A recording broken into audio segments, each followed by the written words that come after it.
നമസ്കാരം. 46 വയസ്സ് പ്രായമുള്ള സൂരജിൻ്റെ അടുത്താണ് ഞാൻ ഇരിക്കുന്നത്. നിശ്ചലമായ നോട്ടം, അനങ്ങാൻ പറ്റില്ല, ആരെയും തിരിച്ചറിയാൻ കഴിയില്ല.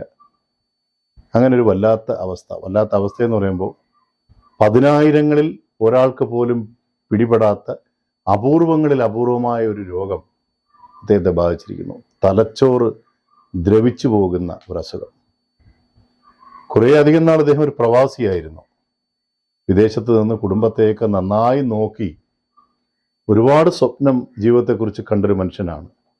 പക്ഷേ ഒരിക്കലും രക്ഷപ്പെടാൻ കഴിയാത്ത രീതിയിൽ ഇദ്ദേഹം ഈ മാരക രോഗത്തിന് അടിമപ്പെട്ടിരിക്കുന്നു. സൂരജിൻ്റെ ഭാര്യയാണത്, സിജി. 2 മക്കളുണ്ട്.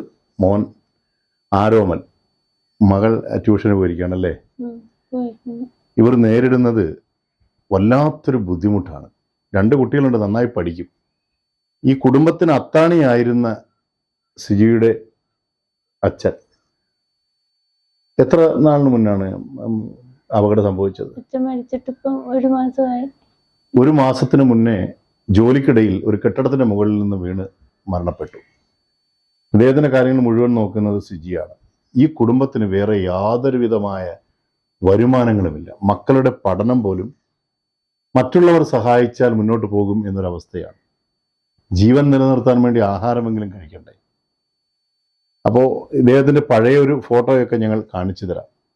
ജീവിതത്തിന് മുന്നിൽ എന്ത് ചെയ്യണമെന്ന് നിവൃത്തിയില്ലാതെ പകച്ചു നിൽക്കുകയാണ് സിജി. ഇദ്ദേഹം ഗൾഫിലായിരുന്നു നിരവധി കാലം, അല്ലേ?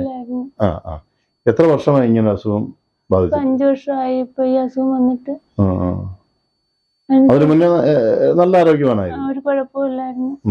ജോലി ചെയ്തോണ്ടിരുന്നപ്പോ മറതി വന്നാണ് ഇങ്ങനെ കമ്പനിയിൽ നിന്ന് പറഞ്ഞ് ലീവിന് വരുമ്പോഴത്തേക്കും ബോഡി ചെക്കപ്പ് ചെയ്ത് വിടണമെന്ന് പറഞ്ഞു. അങ്ങനെ മിനി ഡോക്ടറെ കാണിച്ചപ്പോഴത്തേക്കും